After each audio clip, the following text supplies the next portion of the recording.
Hello students, myself Dr. Jyoti Ganwal, Assistant Professor, Study Rational Department, Ayurveda Faculty. Today we are going to discuss about surface marking and anatomy of pleura.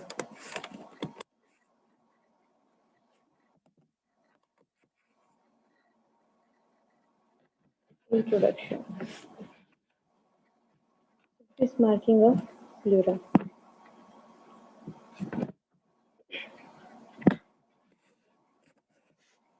First one is cervical pleura, which is related to clavicle.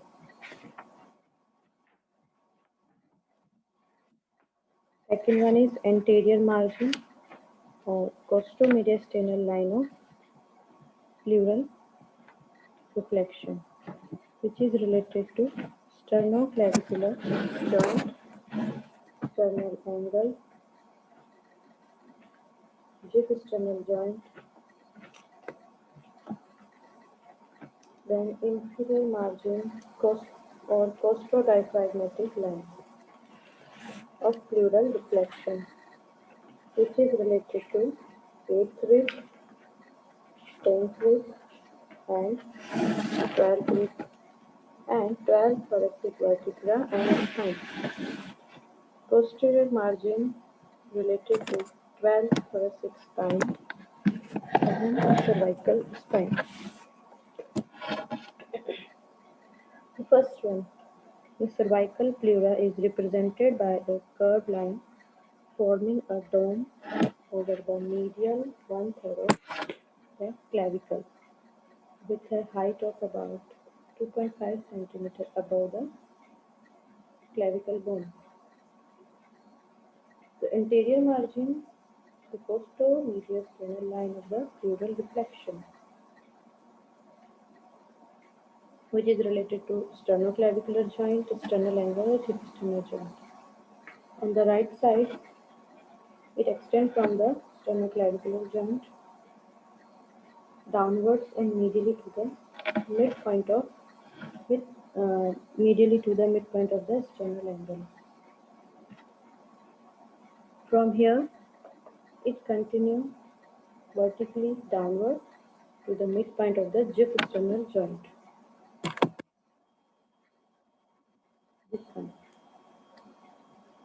On the left side, the line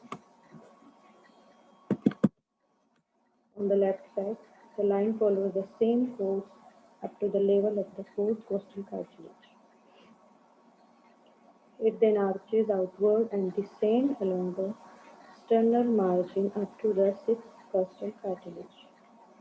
The inferior margin or costodiaphragmatic line of pleural reflection passes laterally from the lower limit of its inferior margin so that it crosses the lower limit of its anterior margin.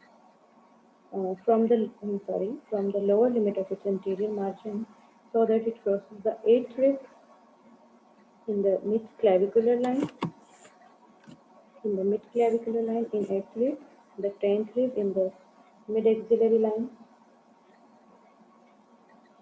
and the 12th rib at the lateral border of the sacrospinalis muscle. Further, it passes horizontally to the lower border of the 12th thoracic vertebrae, 2 cm lateral to the upper border of the 12th thoracic spine. In this picture, we clearly see in the mid-clavicular line, mid-axillary line, 8th rib, the posteriorly 12th thoracic vertebra, laterally 10th rib. Thus, the pleura descend below the costal margin at 3 places: at the right gyphicostal angle and at the right and left costovertebral angle, below the 12th rib behind the pole of the kidney. The latter fact is of surgical importance in exposure of the kidney. The pleura may be damaged at these sites. The posterior margin of the pleura pass from a point 2 cm lateral to the 12th thoracic spine to a point 2 cm lateral to the 7th cervical spine. The costal pleura becomes the mediastinal pleura along these lines. In this diagram, we can see we can see 6 points on this thoracic region. The first one is oblique fissure. The second one is transverse fissure. Third one is back border of the lung or the posterior border of the lung. Fourth one is back border of the pleura or the posterior border of the pleura. Fifth is anterior border of the lung, and sixth one is the anterior border of the pleura. Here we can see the fifth point, which is the anterior border of the lung. On the left side, it is marked by a notch, we call cardiac notch. Uh, we will talk in next further PPTs that the pleura is two types, parietal and visceral. In this diagram, the green color shows the parietal pleura and the red color marked by visceral pleura. We clearly see the upper lobe and both the lungs. This is right lung. This one is the left lung. The right lung is divided into three lobes by the horizontal fissure and the oblique fissure. The right lung divided into upper lobe, middle lobe, and lower lobe by these two fissures. On other side, the left lung is divided by oblique fissure into two parts or two lobes, which is upper lobe and the lower lobe. Now we talk about the pleura. The spongy lungs occupying a major portion of thoracic cavity are enveloped in a cirrus cavity or pleural cavity. There is always slight negative pressure in this cavity. During inspiration, the pressure becomes more negative and air is drawn into the lung covered with its visceral and parietal layers. As we talked earlier, that the pleura has two layers, which is visceral and the parietal. The visceral layer is inseparable from the lung and is supplied by the same arteries, vein and nerve as the lung. जो visceral layer है वो lung से separate नहीं होती है. जब हम dissection करेंगे तब विसरल लेयर लंग्स के साथ ही रहती है, हम उसे सेपरेट नहीं कर सकते. और जो आर्टरीज और वेन्स यानी ब्लड सप्लाई और नर्व सप्लाई लंग्स की होती है, वही सप्लाई विसरल लेयर की होती है. Okay. In a similar fashion, the parietal pleura sincerely follows the wall of the thoracic cavity with cervical, costal, diaphragmatic, and mediastinal parts. The pleural cavity limits the expansion of the lungs. जो lungs होते हैं वो pleural cavity में balloon, इसको हम एक इस तरह से समझ सकते हैं कि एक बलून है, उसमें हमने हमारी फिस्ट इंसर्ट करी. जो इंसर्ट करने पे जो स्ट्रक्चर्स बनेगी या उस बलून ने जो हमारे फिस्ट को कवर किया, उसी तरह से या उसी प्रकार से लंग्स प्लूरल कैविटी में एक्सपेंड रहते हैं या इंसर्ट रहते हैं. और प्लूरल कैविटी हो या पेरिटोनियम, पेरिटोनियम में लंग्स के अलावा जो भी अदर ऑर्गन्स भी जो हैं वो इसी तरह से पेरिटोनियम में एक्सपेंड रहते हैं. Here, like the peritoneum, the pleura is a serous membrane which is lined by mesothelium, flattened epithelium, Histologically, it is developed from mesothelium. There are two pleural sacs, one on either side of the mediastinum. Each pleural sac is invaginated from its medial side by the lungs, so that it has an outer layer, which is called the parietal pleura, and an inner layer, which we call the visceral layer, and also called the pulmonary layer, because the pulmonary means related to lungs. So here, the visceral layer is inseparable from lungs. So this layer is also called pulmonary pleura. The two layers are continuous with each other around the hilum of the lung and encloses between them a potential space, the pleural cavity. दोनों layer के बीच में एक space होता है, potential space होता है, जो कि फ्रिक्शन से हेल्प करता है, इसे प्लूरल कैविटी कहते हैं। कुछ कंडीशन में इस प्लूरल कैविटी में फ्लूइड एक्यूमुलेट हो जाता है, एयर एक्यूमुलेट हो जाती है और ब्लड एक्यूमुलेट हो जाता है। जिसे डिफरेंट डिफरेंट टर्म्स में यूज में लिया जाता है, टर्म्स कही जाती है, जिसे हम आगे पढ़ेंगे। In some diseases, the pleural cavity may get filled with air, fluid, blood और pus, जैसा कि मैंने पहले भी बताया।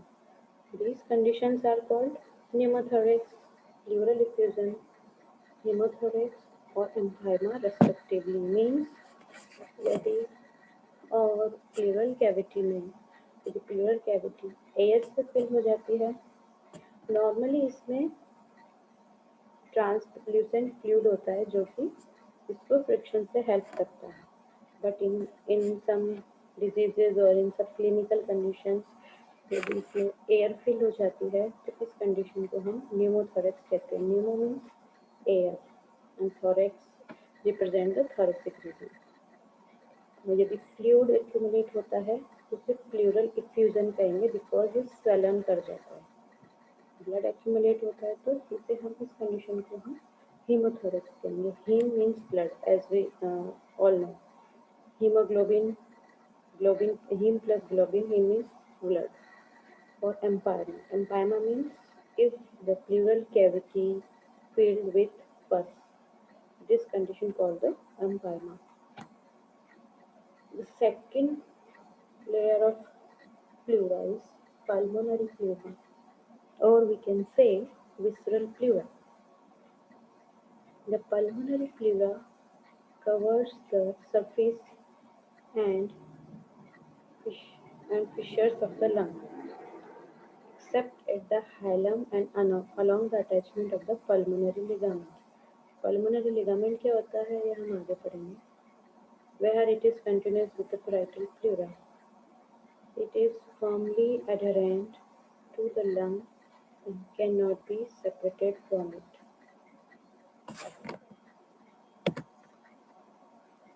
The parietal pleura.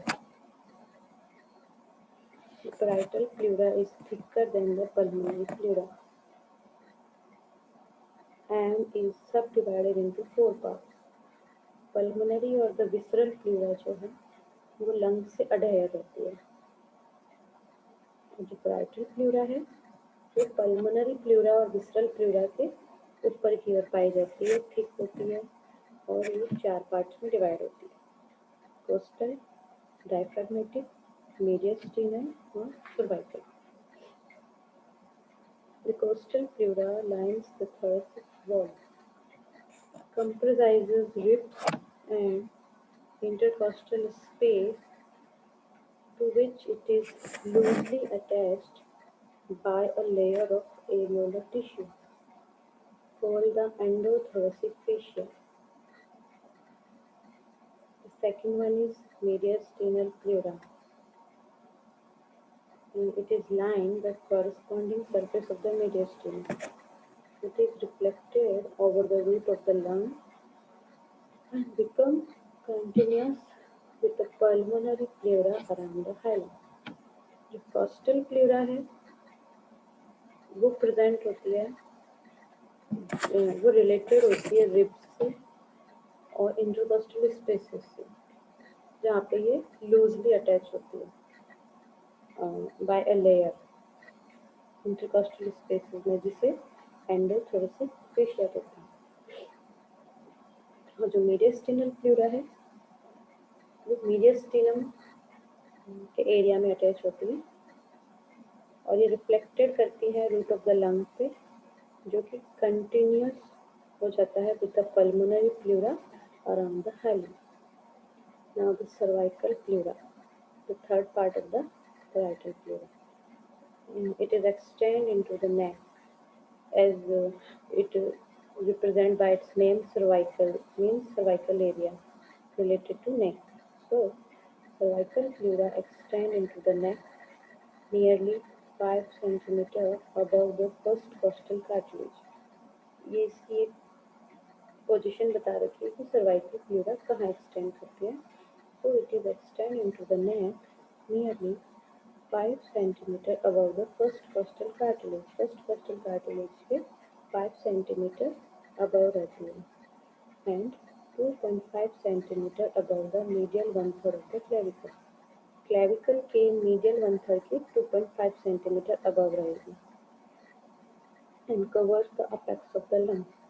Apex of the lung भी cervical area में रहता है और इसे ये कवर करती है। It is covered by the suprapleural membrane.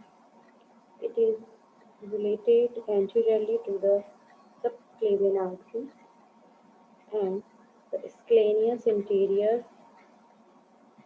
posteriorly to the neck of the first rib and structures lying over it.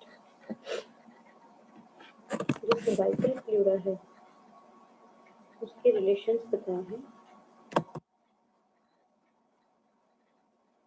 Anteriorly subclavian artery से रिलेटेड होती है और स्क्लेनियस इंटीरियर मसल से रिलेटेड होती है, जो इसका अटैचमेंट फर्स्ट रिब पे होता है, क्योंकि फर्स्ट रिब क्लेविकल के नीचे की ओर मिलती है। इसलिए ड्यूरिंग काउंट जब हम बॉडी में बाहर की ओर से, नॉट डिसेक्शन, बाहर की ओर से जब हम रिब्स काउंट करते हैं तो हम एक्सटर्नल एंगल से जो सेकंड रिब लगी होती है वहीं से काउंट करते हैं, बिकॉज फर्स्ट रिब हमें काउंट नहीं होती क्योंकि वह क्लेविकल के नीचे होती है। तो इसके रिलेशन है anteriorly subclavian artery and scalenus interior muscle. Posteriorly neck of the first rib रहेगा और स्ट्रक्चर्स रहेंगी इससे related. Laterally scalenus medius muscle and medially large vessels of the neck रहेंगी। Now last and fourth pleura is diaphragmatic pleura. नाम से पता चल रहा है कि डायफ्राम से रिलेटेड है। So this pleura lines the superior aspect of the diaphragm. Diaphragm has superior surface and inferior surface. So the lungs are resting on the superior surface of the diaphragm.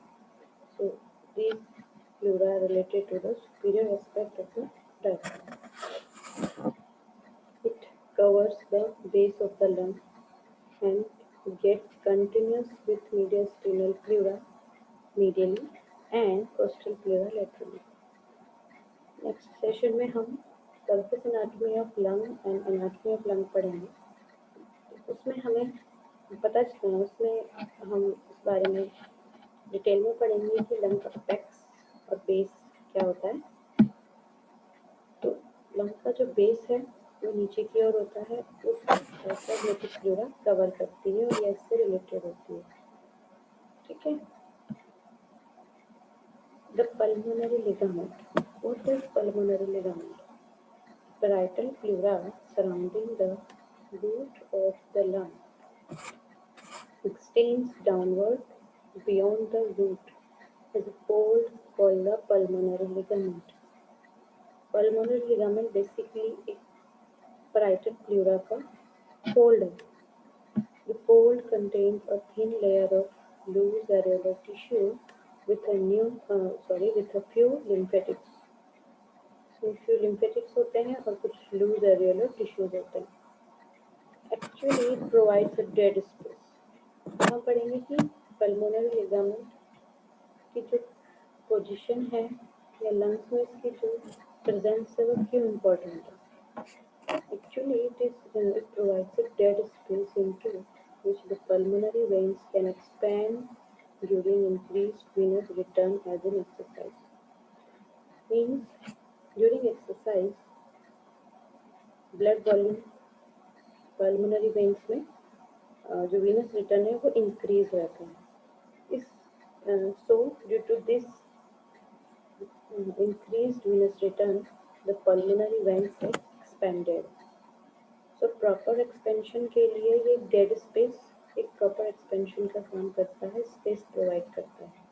If this is not present here or dead space is not present here, then what will happen? The pulmonary veins can't get expand properly. Okay. The lung roots can also descend into it with the descent of the diaphragm.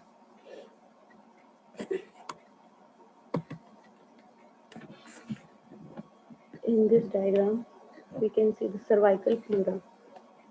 This one is the first rib. This is the first rib, and this one is the cervical pleura, which present in the cervical part. Space for root of the lung. This one is the space. When we talk about lungs in next session, we talk about the root of the lung or hilum of the lung, which contains many structures which get inserted or out from the root of the lung. So this is provide the space for root of the lung. This one is the pulmonary ligament. Below the root of the lung, there is pulmonary ligament, which provides a dead space from expanding of the pulmonary veins during increased venous return. This is the costal part because it is related to the costa, means ribs. This is the mediastinal part. Mediastinum is a space. We talk about mediastinum in further sessions. So, medially there is a mediastinal part. This is the diaphragmatic part, which is in lower aspect. These all are parietal pleura, and it has 4 parts, which is cervical, costal, mediastinal, and diaphragmatic. Now the clinical anatomy of first, when we talk about clinical anatomy, I mentioned some points, which is the races of pleura. First, races or dead space, we talk about the pulmonary ligament. There are some another spaces, which is the races of pleura called so these are two folds or races of parietal pleura, which act as reserved spaces. The pulmonary ligament is dead space, and the two folds or races of parietal pleura, which act as a reserved space for the lung to expand during deep inspiration. When we talk about pulmonary veins, when when the venous return is increased during exercise, so the pulmonary veins get expanded, and the pulmonary ligament provides a dead space. And when the lungs get expanded during deep inspiration, there is a reserved space which provides the a space for the deep inspiration of the lung. This is two types: costo-mediastinal races or costo-diaphragmatic races. The costo-mediastinal races lies anteriorly, as mentioned in this name, costo-mediastinal races. Costo means related to ribs, mediastinum means related to mediastinum. So the costo-mediastinal races right and lies anteriorly behind the sternum and costal cartilage, between the costal and mediastinal pleura. The costo-mediastinal races present between the costal pleura and mediastinal pleura. So, particularly in relation to the cardiac notch of the left lung, and the position is anteriorly, so it is also related to the cardiac notch of the left lung. This recess is filled up by the interior margin of lung, even during quiet breathing. It is only obvious in the region of cardiac notch of the lung.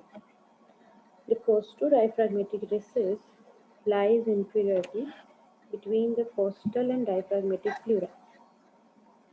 The second one is costo-diaphragmatic recess, which lies inferiorly. So the diaphragm presents inferiorly. So the position of this recess is also inferiorly. So it presents between the costal, as mentioned in name, costo-diaphragmatic means costo means costal, diaphragmatic means diaphragmatic. So it presents between the costal and diaphragmatic pleura. Vertically, it measures about 5 cm and extends from the 8 to 10 ribs along the mid-axillary line. And you can see this in this diagram. This is the mid-axillary line. Here, this here presents along the 8th rib. This one is the 8th rib.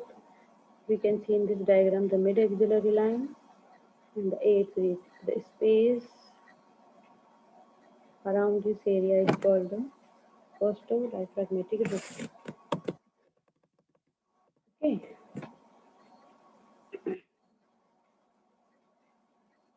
Now supply of the pleura. Parietal pleura develops from the somatopleuric layer of the lateral plate of mesoderm. This this is the origin in the embryological development. So the somatopleuric layer of the lateral plate of mesoderm.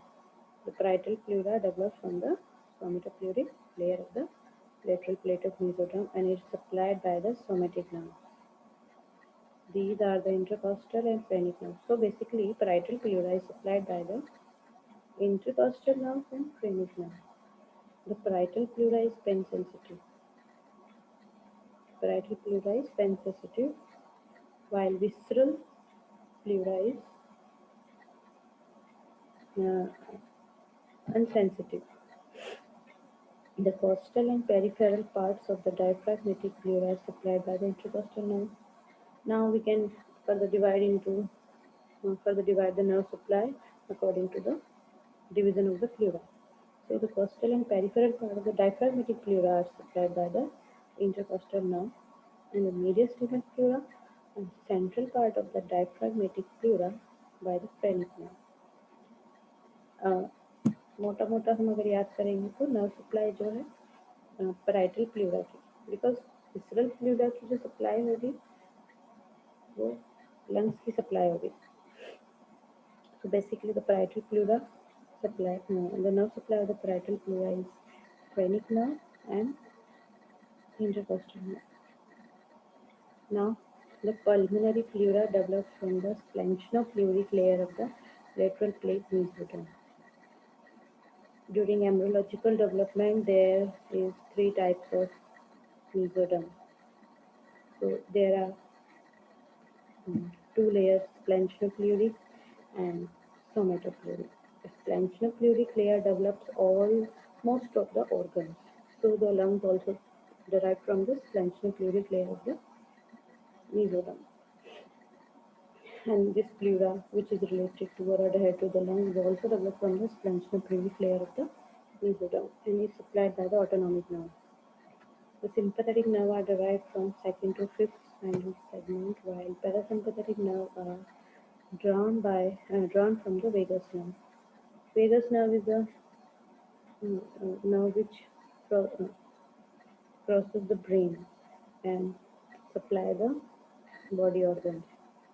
The nerves accompany the bronchial vessels. This part of the pleura is not sensitive to pain, and the parietal pleura is sensitive to pain, while the visceral pulmonary pleura, or which pleura which is adhered to the lung, is insensitive or not sensitive to the pain.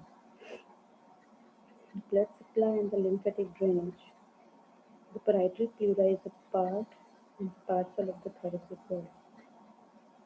Its blood supply and lymphatic drainage are the same as the body wall. We talked about earlier for this point. It is thus supplied by the intercostal, internal thoracic, and musculophrenic arteries. The veins drain mostly into the azygos and internal thoracic veins. The lymphatics drain into the intercostal, internal mammary, posterior mediastinal, and diaphragmatic nodes. The pulmonary pleura, like the lung, is supplied by the bronchial artery, while the veins drain into bronchial veins. It is drained by the bronchopulmonary lymph nodes. Now, clinical anatomy. Why we talk about anatomy? Because if there is any disease or disturbance in anatomy, there is some clinical anatomy. Aspiration of any fluid from the pleural cavity is called the paracentesis. This condition apply on the pleural effusion. So the aspiration of any fluid, pleural effusion or hemothorax or pneumothorax. No, it's not pneumothorax because in this condition we have air in the lung. So pneumothorax and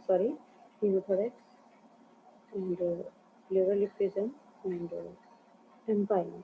In this condition, when we aspirate the fluid from the pleural cavity, this condition is called the paracentesis. Thoracis. It is usually done in the eighth intercostal space in the mid-axillary line. The needle is passed through the lower part of the space providing to the principal neurovascular bundle. Now, in the pleurisy, there are some clinical points. The first one is pleurisy. This is the inflammation of the pleura.